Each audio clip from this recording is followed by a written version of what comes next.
Hey there, you ever get that feeling like you're stuck in a loop? Like maybe even a really well-designed, hyper-realistic video game. Hmm. Well, buckle up because today we're tackling a question that's both terrifying and strangely liberating. Hmm. Are we living in a simulation? Ooh. And we're not just talking about some Matrix-style dystopia. Yeah. We're going way deeper, Mhm. exploring this mind-bending idea through the lens of the Law of One. Okay. You sent over some excerpts from Are We Living in a Simulation? The Law of One Perspective, along with original Law of One session transcripts. Hmm. And let me tell you, this stuff is wild. The Law of One is this collection of channeled communications, supposedly from an extraterrestrial being named Ra. Right. Now, you can take or leave the alien origin story, You're... but the concepts within it are incredibly thought-provoking, Yeah. especially when applied to the simulation theory. What's fascinating about the Law of One is that it flips the script on how we usually think about simulations. Yeah. It suggests that our reality is an illusion, Mhm. but not in the sense of some evil AI puppeteering us. Right. It's more like an incredibly intricate virtual reality program designed for the evolution of our souls. Exactly. It almost reframes the "why is this happening to me" question into "what am I meant to learn from this?" Ra calls our material world a temporary classroom. A classroom. A place where we learn and grow through experiences. Okay. Experiences that, get this, we actually chose beforehand. We chose our challenges before we were born? Mm-hmm. Okay, color me intrigued, but also slightly terrified. Yeah. How does that even work? It's a concept called programmed catalyst. Programmed catalyst. The idea is that before we incarnate into this reality, Okay. we map out major life events, Hmm. even the difficult ones that will help us evolve spiritually. So that frustrating project at work or that fight I had with my best friend, those were all part of my pre-life plan. It could be. That's either empowering or completely removes any sense of personal responsibility depending on how you look at it. Yeah, it definitely raises some interesting questions about free will. Right. But before we go down that rabbit hole, Okay. let's talk about how this illusory reality is even constructed. Okay. Ra's description of it is, well, let's just say it makes quantum physics look like child's play. Don't hold back. Give us the juicy details. Okay. Is this where things start to sound like a science fiction novel?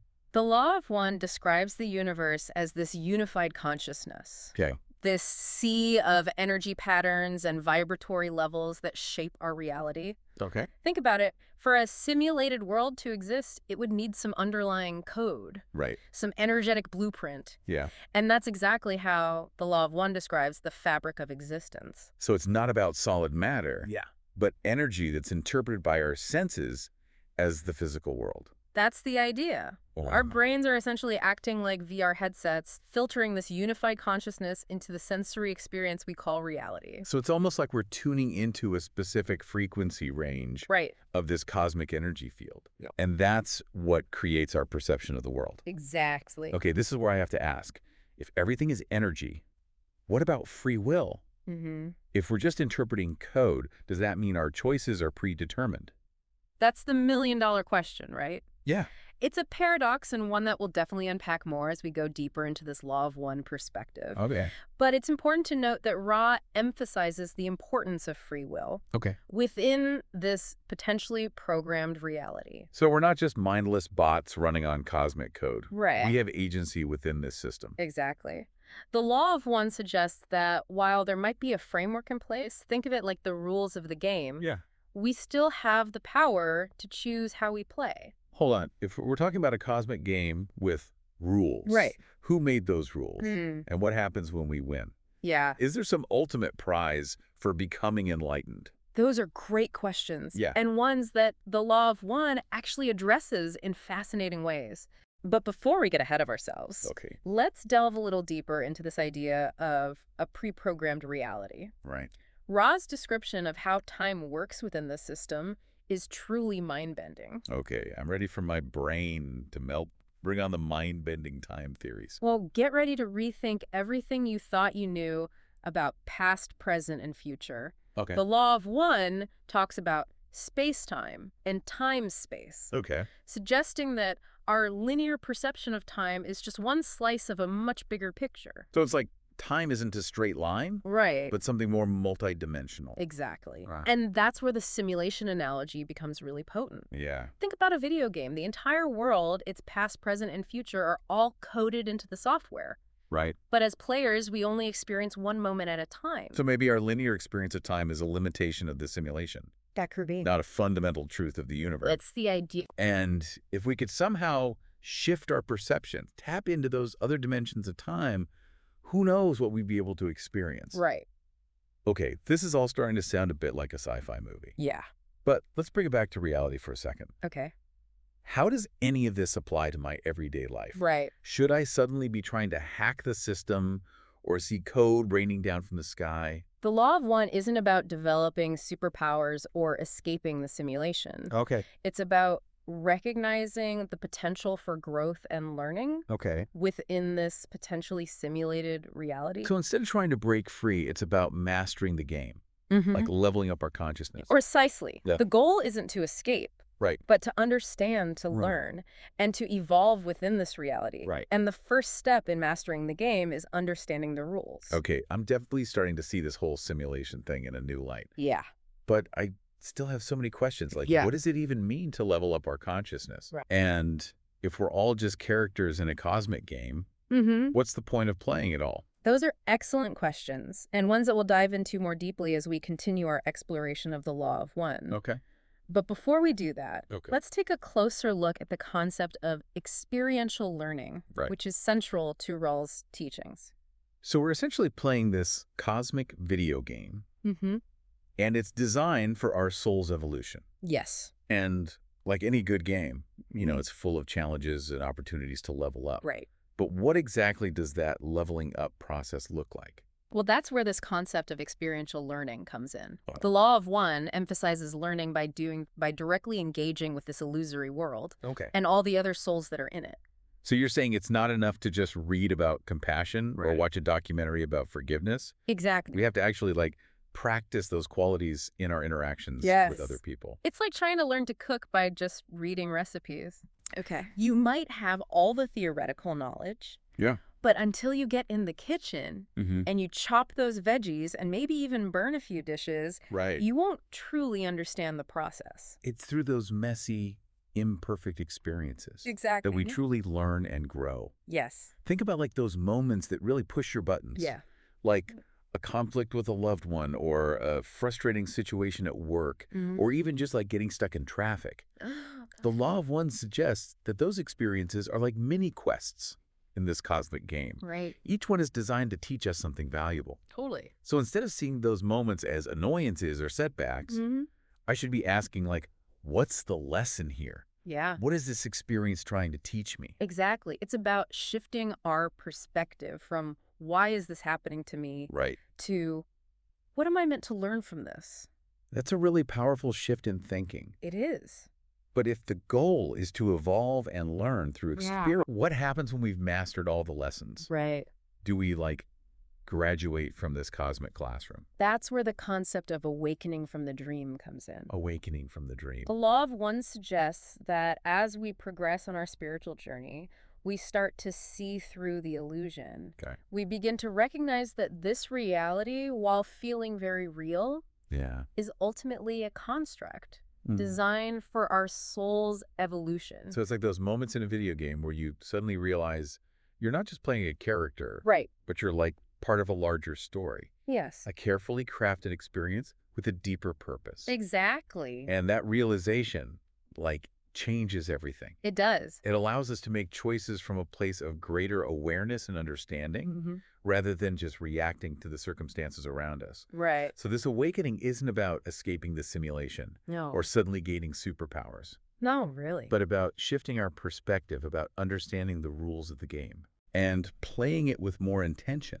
That's a great way to put it. And it's not just about individual awakening, right? No, it's not. The law of one suggests that we're all in this together, Yes. that our individual choices and actions contribute to a collective evolution of consciousness. Like we're all playing a multiplayer game, Oh. and each of our individual journeys Uh-huh. contributes to the overall success of the team.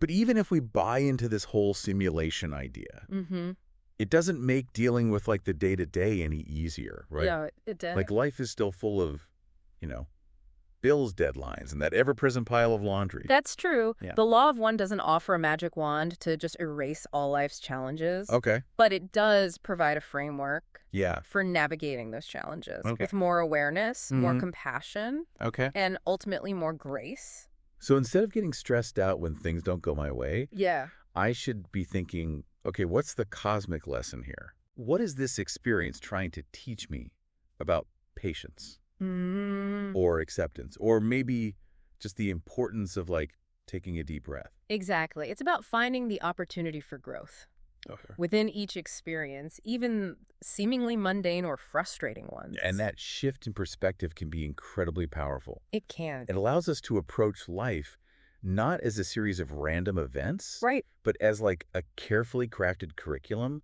designed to help us become the best versions of ourselves. I love that. This is all starting to make so much sense. Yeah. But I have to admit, it's also a lot to process. Sure. It's like I'm looking at my whole life through a new lens, seeing all the challenges and the triumphs in a completely different light. That's the beauty of the Law of One. Yeah. It invites us to question our assumptions about reality, Oh, yeah. to see the world with fresh eyes, and to recognize the profound potential for growth and evolution that exists within each of us. But I still have so many questions. Of course. Like if this reality is a simulation, who created it? What's the ultimate goal? Right. And where does free will fit into all of this? Those are excellent questions. Yeah. And ones that we'll continue to explore Okay. as we dive deeper into the Law of One perspective. Okay. But before we get into the nature of time and the role of free will, All right. let's talk a bit more about this idea of the veil of forgetting Okay. that separates our conscious minds from the vast wisdom and knowledge of our souls. Okay, so we've established that we might be living in this cosmic simulation designed for our soul's evolution. And we're learning and growing through these carefully orchestrated experiences. Yes. But there's one giant elephant in the room Yeah. that we haven't really fully addressed yet. Okay. Free will. If everything is programmed on some level, how can our choices really matter? That's a question that's puzzled philosophers for ages, and it's one that the Law of One tackles head on.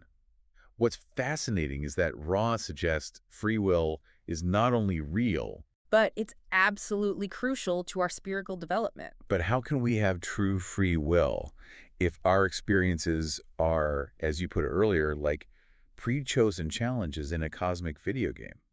Doesn't that imply a predetermined path? Think of it this way. Imagine you're creating a character in a video game. Okay. You equip them with certain skills, strengths, weaknesses, even like a backstory. Right. That's kind of like our souls choosing specific challenges before we're born. Okay, so those pre-life choices are like the game's starting conditions. Right. The parameters that we're working within. Exactly. What happens next? Once the game begins, your character has the freedom to make choices within that world. Okay. They can decide which quests to pursue, how to interact with other characters, whether to be a hero or a villain. So even though the game has a structure, it's our choices within that structure that shape the story. Exactly. And that's where free will comes in. Yeah. It's those seemingly small everyday decisions, those moments where we exercise our agency that truly influence our experience and determine our progress in this cosmic game of life. This is making me rethink all those moments where I agonize over decisions.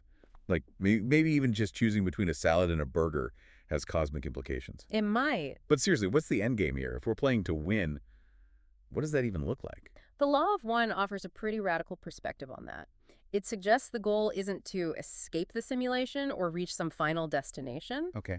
but to transcend it. To transcend it. We become, in essence, conscious co-creators of our reality. Wait, co-creators, you mean like we become part of the programming? In a sense, yes. As we evolve, we become more attuned to the energy patterns that shape reality. Okay. We learn to work with those energies, to influence them, to manifest our experiences with greater intention and awareness. So it's like leveling up from player to game designer. That's a pretty epic promotion. It is, and it's not a one-time event. Right. But a continuous process of growth and expansion. The Law of One talks about moving through different densities or levels of consciousness, each offering new challenges and opportunities for us to refine our co-creative abilities. This is mind-blowing, but it still doesn't answer the big question that's lurking in the back of my mind. What's that? Who are the original programmers of this cosmic simulation? Is it some super advanced AI or something more metaphysical? The Law of One doesn't offer a simple answer to that.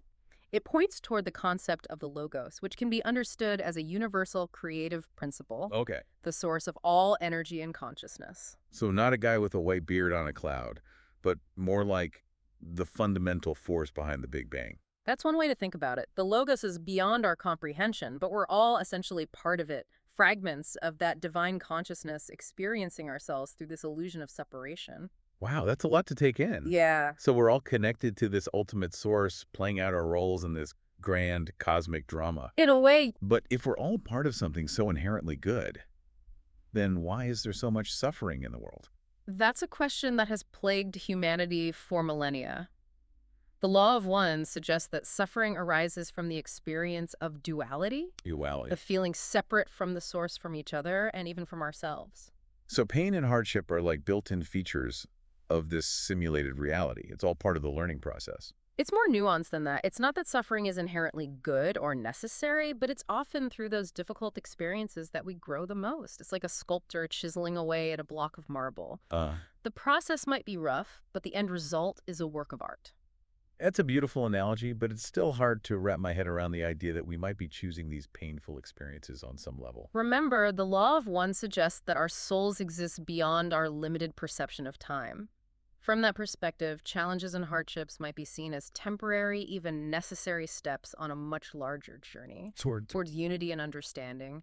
So even though life can feel really messy and unpredictable, there's like an underlying order, a purpose to it all. That's the message that resonates throughout the Law of One. It encourages us to see beyond the surface, to recognize the interconnectedness of all things, and to embrace the journey with all its twists and turns as a path back to wholeness. This has been one of the most mind-expanding deep dives we've ever done. I agree. Whether or not you buy into the whole simulation theory, the Law of One offers a really powerful framework for thinking about life and consciousness and our place in the universe. Absolutely. It encourages us to approach life with a sense of curiosity and compassion and a willingness to learn and grow from every experience. And ultimately, that's a message that resonates deeply, regardless of whether we're living in a simulation or not. So to our listeners out there, keep questioning, keep exploring, and keep searching for those deeper truths.